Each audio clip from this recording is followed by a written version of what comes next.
All right, welcome to Revolutionary Speaking. This is Rashad, and today I have the honor of interviewing someone who is incredibly inspiring to me. Thank you. Yeah, sure. This is M, who is an incredible organizer that I've had the privilege of meeting and working with this year. M. Adams is a black, gay, working-class, gender non-conforming woman, a community organizer, a scientist, and an activist scholar, and brings a critical perspective to movement building in Wisconsin. Welcome to the show, Em. Thank you for having me. Sure.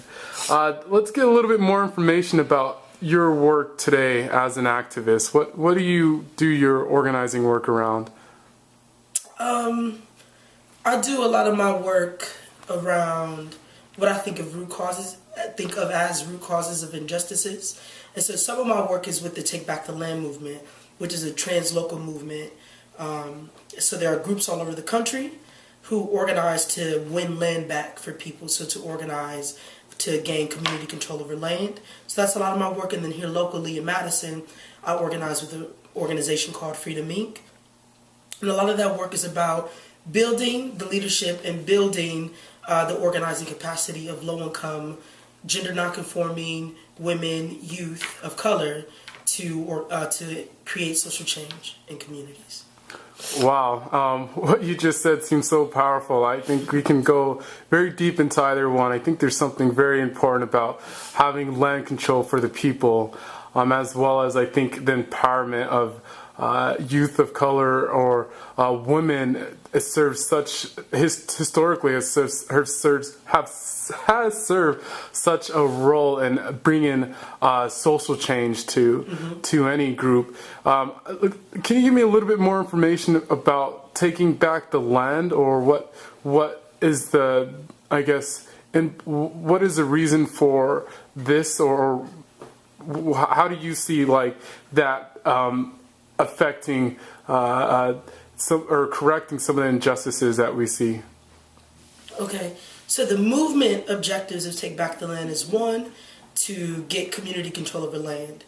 And we talk about community control because we do not believe in land ownership. And if any group of people is to talk about land ownership, we think it should be the indigenous people of the country. So here would be the indigenous people of North America should be the only ones discussing land ownership. And the second objective or thing that we're trying to win with the movement is to elevate housing to the level of a human right. And so we believe, without question, for no reason, no circumstance, should anybody go without housing. And the right to housing is actually a really big body of work that's spelled out around it. So when we talk about the right to housing, it's having shelter, but it's also things like adequate light, electricity, adequate water, ...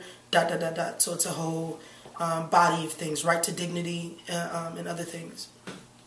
And the way that we do the work, so our movement principles is that, one, those most impacted must lead. We do not believe that people, we don't think that corporations should lead this. It makes no sense because they're the problem, right? We don't think that corporations or banks should be the forefront of pushing it. We think that those most impacted, so people who have been displaced, indigenous people, low-income black people, low-income women, homeless people, folks in public housing, people who are most impacted by what is talked about as a housing crisis, should be the ones that are leading it.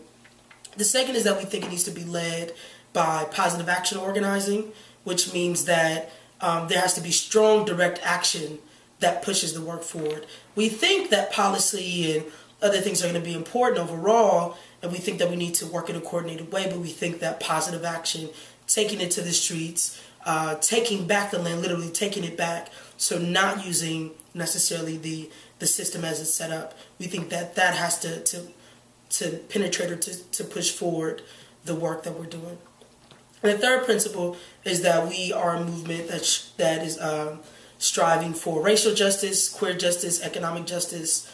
And so we are anti-racism, anti-sexism, anti-classism, So that's how we do the work. And the reason why we said land is because we recognize that land was the material base of the majority of struggles that people face in this country. So, for example, housing and homelessness issues, if the community controlled the land, then the community would be able to build housing, and it wouldn't be determined by the bank or some big corporation or whatever making egregious housing policies that preclude or stop people from being able to live in homes. We think, if there's a food desert, if you were to control your land, you could grow your own food, and so you wouldn't be dependent on corporate powers again to be able to do that. Issues of police harassment.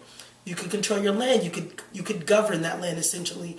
You could create your own sort of system of community accountability, so there would be no need for the police harassment. You wouldn't be getting loitering tickets and things like that. Immigration is a land issue. Anything that we can think of has a material base rooted in land, and so we think that in order to address all of these issues in a fundamental way, you have to take back the material base. You have to take back land, and land is power in this country, and so essentially you'd be taking back your power. Wow, that's awesome. I think it'd be so interesting to see what kind of community would form out of that, or even just for the individual dignity aspect. What would it feel like to have a little bit more interaction with where food comes from, with how community is run, how things are done locally? I feel like people's self-worth would be determined not so much on maybe the material items like today, but a lot more on what role we play, and we'd have a closer connection in the things that we're interacting with.